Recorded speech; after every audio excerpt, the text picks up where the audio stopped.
Hello everyone, कमली sky channel में आप सभी का स्वागत है। मेरे प्यारे दोस्तों, जैसे कि एनटीपीसी और ग्रुप डी के लिए रिवीजन क्लासेस हो रही है, उसी को हम आगे कंटिन्यू करने वाले हैं। तो मेरे प्यारे दोस्तों, जैसे कि आप इस चैनल में नए हैं तो चैनल को सब्सक्राइब करें और बेल आइकन को प्रेस कर दें।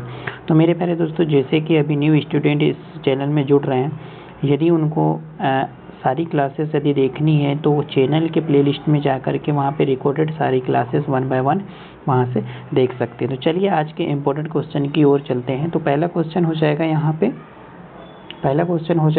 पे देखिए, पहला क्वेश्चन, हड़प्पा सभ्यता का सबसे पूर्वी स्थल कौन सा है? तो हड़प्पा सभ्यता का जो पूर्वी स्थल है वो कौन सा हो जाएगा? तो यहाँ पे हो जाएगा सभ्यता का सबसे पूर्वी स्थल, तो यहाँ पे आलमगिरीपुर जो हो जाएगा हड़प्पा सभ्यता की सबसे ऊपरी स्थल हो जाएगा। तो इस क्वेश्चन का ए राइट आंसर हो जाएगा। नेक्स्ट क्वेश्चन की बात करते हैं, जैसे कि आग का आविष्कार किस काल में हुआ था? तो आग का आविष्कार किस काल में हुआ था? तो आग का आविष्कार हुआ था यहाँ पे पुरापाषाण काल में आग का आविष्कार हुआ था। ठीक है, इस क्वेश्चन का सी राइट आंसर हो जाएगा। नेक्स्ट क्वेश्चन की ओर चलते हैं।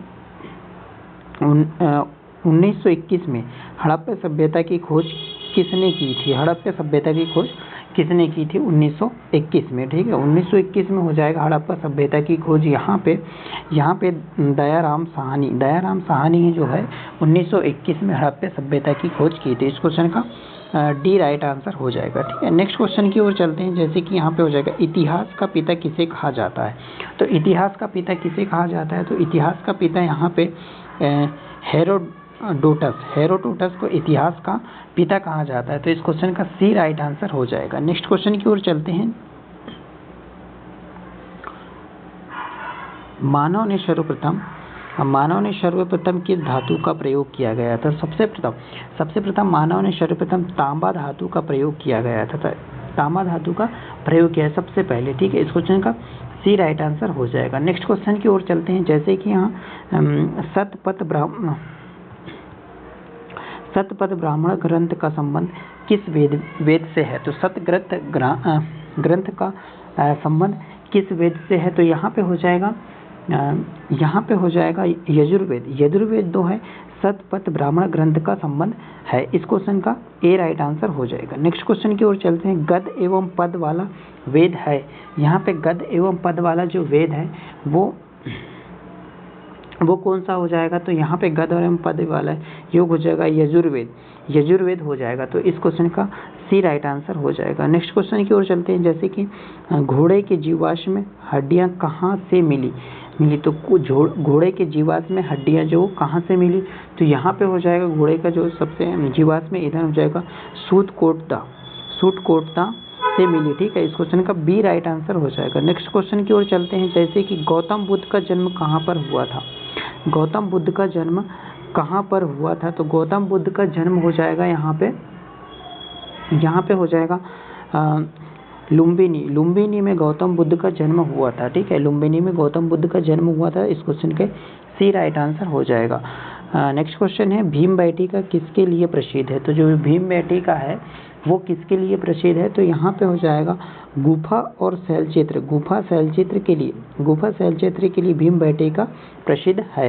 तो इस क्वेश्चन का ए राइट आंसर हो जाएगा। ठीक है, नेक्स्ट क्वेश्चन की ओर चलते हैं। मोहनजोदड़ो का अर्थ है क्या है? तो मोहनजोदड़ो का जो अर्थ है वो क्या है? तो यहाँ पे मोहनजोदड़ो का अर्थ हो जाएगा मृतकों का टीला मोहनजोदड़ो का अर्थ हो जाएगा। इस क्वेश्चन का बी राइट आंसर हो जाएगा। नेक्स्ट क्वेश्चन की ओर चलते हैं। सबसे प्राचीन अभिलेख कहाँ से प्राप्त हुए हैं? तो सबसे प्राचीन अभिलेख कहाँ से प्राप्त हुए हैं?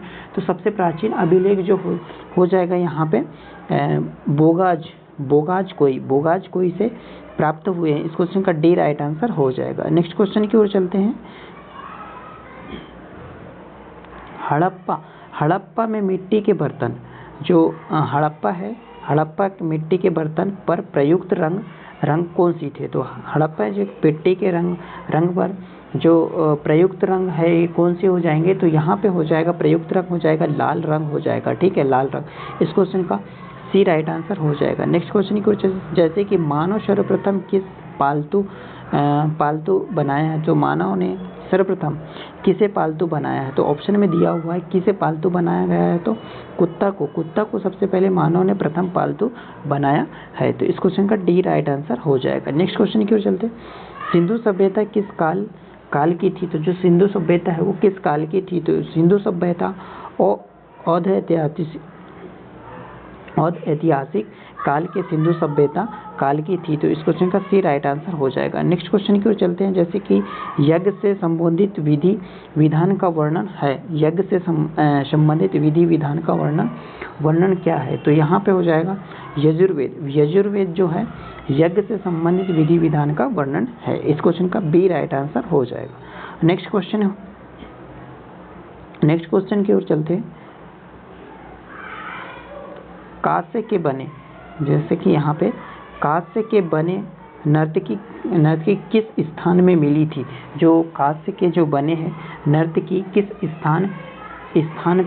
स्थान पे मिलती है? तो ये हो जाएगा जो मोहनजोदड़ो है जो कांस्य के बने नर्तकी स्थान से मिली है। तो मोहनजोदड़ो से मिली है। ठीक है, इस क्वेश्चन का डी राइट आंसर हो जाएगा। नेक्स्ट क्वेश्चन की ओर, पुराणों की कुल संख्या कितनी होती है? जो पुराणों की संख्या है कुल वो है 18। ठीक है, पुराणों की संख्या क्या है? 18। ठीक है, नेक्स्ट क्वेश्चन की ओर चलते हैं। मौर्य वंश की जानकारी कहाँ मिलती है? जो मौर्य वंश की जो जानकारी है वो कहाँ मिलती है? तो ये मौर्य वंश की जानकारी जो है विष्णु पुराण में मिलती है। ठीक है, इस विष्णु पुराण में मिलती है। इस क्वेश्चन का ए राइट आंसर हो जाएगा। नेक्स्ट क्वेश्चन की ओर चलते हैं। जैसे कि लोथल किस नदी के किनारे स्थित है? जो लोथल है वो किस नदी के किनारे स्थित है? तो लोथल जो है भोगवा नदी के किनारे मिलती है। ठीक है, भोगवा नदी के किनारे स्थित है, मिलती है। ठीक है, इस क्वेश्चन का बी राइट आंसर हो जाएगा। नेक्स्ट क्वेश्चन की ओर चलते हैं। जैसे कि गायत्री मंत्र के रचनाकार कौन है? गायत्री मंत्र के रचनाकार कौन है? तो गायत्री मंत्र के रचनाकार हो जाएगा यहाँ पे विश्वामित्र जो है गायत्री मंत्र के रचनाकार हो जाएंगे। इस क्वेश्चन का सी राइट आंसर हो जाएगा। नेक्स्ट क्वेश्चन है, निम्नलिखित में से सबसे प्राचीन दर्शन कौन है? सबसे जो प्राचीन दर्शन है वो किसका है? तो सबसे प्राचीन दर्शन हो जाएगा सांख्य। ठीक है, प्राचीन दर्शन क्या हो जाएगा? सांख्य। इस क्वेश्चन का सी राइट आंसर हो जाएगा। नेक्स्ट क्वेश्चन होंगे यहाँ पे, बुद्ध का प्रथम प्रवचन कहलाता है। जो बुद्ध है उसका प्रथम प्रवचन क्या कहलाता है? तो इसका प्रवचन कहलाता है पहला धर्मचक्र प्रवर्तक। ठीक है, धर्मचक्र प्रवर्तक कहलाता है। ठीक है, कौन सा? धर्मचक्र प्रवर्तक कहलाता है। नेक्स्ट क्वेश्चन हो जाएगा यहाँ पे, वैदिक सभ्यता काल का कार्यकाल क्या है? जो वैदिक सभ्यता का कार्यकाल कितना होता है? तो वैदिक सभ्यता का जो कार्यकाल है यहाँ पे तो 1500 से 600 ईसा पूर्व, 1500 से 600 ईसा पूर्व वैदिक सभ्यता का कार्यकाल हो जाएगा। इस क्वेश्चन का बी राइट आंसर हो जाएगा। नेक्स्ट क्वेश्चन की ओर चलते हैं आगे। वैदिक काल, जो यहाँ पे वैदिक काल में आयोजित अविवाहित रहने वाली महिलाओं को क्या कहा जाता है? अविवाहित महिलाओं को क्या कहा जाता है? तो यहाँ पे कहा जाता है वैदिक काल में आजीवन अविवाहित रहने वाले महिलाओं को क्या कहा जाता है? तो यहाँ पे कहा जाता है अमाजू जो है ऋग्वेद काल में आजीवन अविवाहित रहने वाले को महिलाओं को अमाजू कहा जाता है। इस क्वेश्चन का बी राइट आंसर हो जाएगा। नेक्स्ट क्वेश्चन की बात करें, सिंधु सभ्यता की लिपि किस प्रकार की होती है? जो सिंधु सभ्यता होती है वो किस प्रकार की लिपि होती है? तो यहाँ पे हो जाएगा सिंधु सभ्यता भावचित्रात्मक जो है सिंधु सभ्यता की लिपि होती है। तो इस क्वेश्चन का सी राइट आंसर हो जाएगा। नेक्स्ट क्वेश्चन हो जाएगा हमें, आर्यों का मूल निवास क्या होता है? कहाँ स्थान कहाँ पर होता है? जो आर्यों का जो मूल निवास है वो स्थान कहाँ पर हो जाएगा? तो ये हो जाएगा यहाँ पे हो जाएगा मध्य एशिया में आर्यों का मूल निवास स्थान हो जाएगा। तो इस क्वेश्चन का डी राइट आंसर हो जाएगा। नेक्स्ट क्वेश्चन होगा यहाँ पे, ऋग्वेद में गंगा नदी का उल्लेख कहाँ हुआ था? जो कितने बार हुआ था? ठीक है, ऋग्वेद में गंगा नदी का उल्लेख हुआ था ये हुआ था यहाँ पे एक बार हुआ था। ठीक है, एक बार हुआ था। इस क्वेश्चन का बी राइट आंसर हो जाएगा। नेक्स्ट क्वेश्चन की ओर चलते हैं। गायत्री मंत्र जो गायत्री मंत्र ऋग्वेद के किस मंडल में वर्णित है? तो गायत्री जो मंत्र है वो ऋग्वेद के किस मंडल में वर्णित किया गया है? तो ये वर्णित किया गया है, तृतीय वर्णित किया गया है, ठीक है, तृतीय वर्णित किया गया है। इस क्वेश्चन का सी राइट आंसर हो जाएगा। नेक्स्ट क्वेश्चन की ओर चलते हैं। जैसे कि यहाँ पे गोत्र शब्द की उत्पत्ति कब हुई थी? गोत्र शब्द की जो उत्पत्ति है यहाँ पे उत्तर वैदिक काल में गोत्र शब्द की उत्पत्ति हुई है। इस क्वेश्चन का सी राइट आंसर हो जाएगा। नेक्स्ट क्वेश्चन होगा यहाँ पे ऋग्वेदिक काल के सबसे प्रमुख देवता कौन सी है? ऋग्वेदिक काल जो है उसमें सबसे पहले प्रमुख देवता कौन सी है? तो यहाँ पे हो जाएगा ऋग्वेदिक के सबसे प्रथम देवता विष्णु हो जाएगा, ठीक है। इस क्वेश्चन का ए राइट आंसर हो जाएगा। नेक्स्ट क्वेश्चन होगा यहाँ पे सबसे प्राचीन देवता कौन सा है? तो सबसे प्राचीन देवता कौन सा हो जाएगा यहाँ पे? सबसे प्राचीन देवता के बारे में यहाँ पे क्या कौन सा हो जाएगा? तो यहाँ पे ऋग्वेद में होगा, ठीक है। सबसे प्राचीन देवता वेद कौन सा है? सबसे प्राचीन जो वेद है वो कौन सा है? तो ऋग्वेद है। इस क्वेश्चन का ए राइट आंसर हो जाएगा। नेक्स्ट क्वेश्चन होंगे यहाँ पे हड़प्पा से संबंधित स्थल जोहोदड़ो स्थित है। तो ये कहाँ पे स्थित है? जोहोदड़ो जो कहाँ पे स्थित है? हड़प्पा से संबंधित स्थल ये जो स्थित है ये है सिंध में स्थित है, ठीक है। कहाँ पे स्थित है? तो सिंध में स्थित है। इस क्वेश्चन का ए राइट आंसर हो जाएगा, ठीक है। नेक्स्ट क्वेश्चन होगा यहाँ पे सत्यमेव जयते किस उपनिषद से लिया गया है? जो सत्यमेव जयते है वो किस उपनिषद से लिया गया है? तो ये हो जाएगा मुंडकेश्वर उपनिषद से सत्यमेव जयते लिया गया है। इस क्वेश्चन का बी राइट आंसर हो जाएगा। नेक्स्ट क्वेश्चन की ओर चलते हैं। जैसे कि उपनिषदों की कुल संख्या कितनी होती है? उपनिषदों की कुल संख्या कितनी होती है? तो उपनिषदों की कुल संख्या होती है यहाँ पे 108 जो है उपनिषदों की संख्या होती है। इस क्वेश्चन का सी राइट आंसर हो जाएगा। नेक्स्ट क्वेश्चन की ओर चलते हैं। जैसे कि भारत का सबसे बड़ा महाकाव्य कौन सा है? तो भारत का जो सबसे बड़ा महाकाव्य जो है यहाँ पे, तो भारत का सबसे बड़ा महाकाव्य हो जाएगा यहाँ पे महाभारत हो जाता है, ठीक है। इस क्वेश्चन का डी राइट आंसर हो जाएगा। नेक्स्ट क्वेश्चन की ओर चलते हैं। जैसे कि सिंधु सभ्यता का पतन नगर बंदरगाह कौन सा था? तो यहाँ पे हो जाएगा जो सिंधु सभ्यता का जो पतन नगर बंदरगाह हो जाएगा यहाँ पे लोथल जो है सिंधु सभ्यता के पतन नगर बंदरगाह कहलाता है। तो इस क्वेश्चन का डी राइट आंसर हो जाएगा। नेक्स्ट क्वेश्चन हो जाएगा यहाँ पे हड़प्पा सभ्यता की समाज कैसी होती थी? तो यहाँ पे जो हड़प्पा सभ्यता है उसकी समाज कैसी होती थी? तो यहाँ पे होती थी मात्र सत्तात्मक होती है, ठीक है। इस क्वेश्चन का ए राइट आंसर हो जाएगा। नेक्स्ट क्वेश्चन की वजह से जैसे कि R37 कब्रिस्तान कहाँ से मिले? जो R37 जो है कब्रिस्तान कहाँ से मिले? तो ये कब्रिस्तान मिले जो हैं ये मिले हैं हड़प्पा सभ्यता से।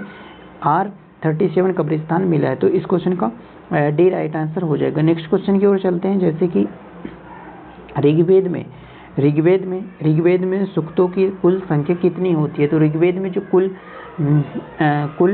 संख्या कितनी होती है सूक्तों की? तो यहाँ पे हो जाती है ऋग्वेद में हो जाती है यहाँ पे 1028 हो जाती है। इस क्वेश्चन का ए राइट आंसर हो जाएगा। नेक्स्ट क्वेश्चन होंगे यहाँ पे प्रथम विधि निर्माता कौन है? जो प्रथम विधि निर्माता है ये कौन सा है? तो ये हो जाएगा मनु जो है प्रथम विधि निर्माता है। इस क्वेश्चन का बी राइट आंसर हो जाएगा।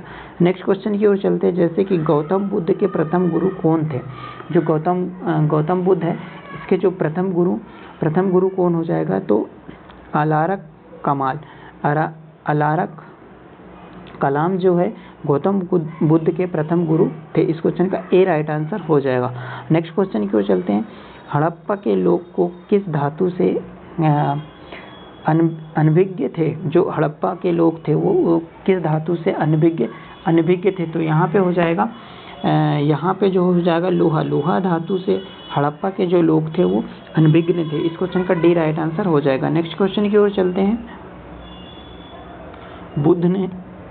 बुद्ध ने अपना प्रथम उपदेश कहाँ पर दिया था? बुद्ध ने जो है अपना प्रथम उपदेश जो दिया था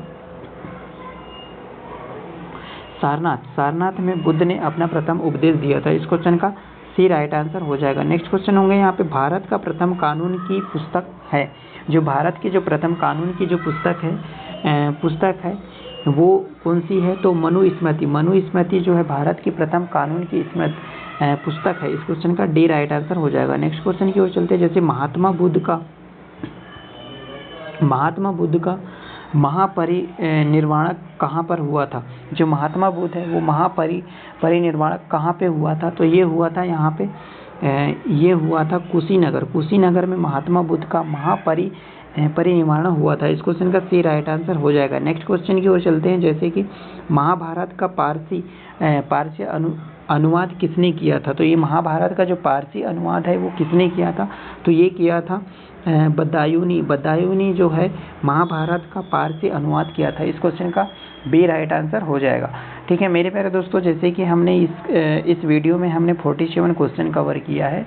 तो ये जो है एनटीपीसी ग्रुप डी के लिए और एएलपी के लिए बहुत ही इंपॉर्टेंट क्वेश्चन है। तो मेरे प्यारे दोस्तों, यदि इस चैनल में नए जुड़े हैं तो चैनल को सब्सक्राइब करें और बेल आइकन को प्रेस कर दें ताकि नेक्स्ट वीडियो आपके फ़ोन में ऐसे ही मिलता रहे। यदि जो न्यू स्टूडेंट जो जुड़े हैं वो चैनल के प्लेलिस्ट में जाकर के सारे रिकॉर्डेड क्लास 1 by 1 वहाँ से देख सकते हैं। तो वीडियो अच्छी लगी तो शेयर करें, लाइक करें और चैनल को सब्सक्राइब करें। Thank you for watching.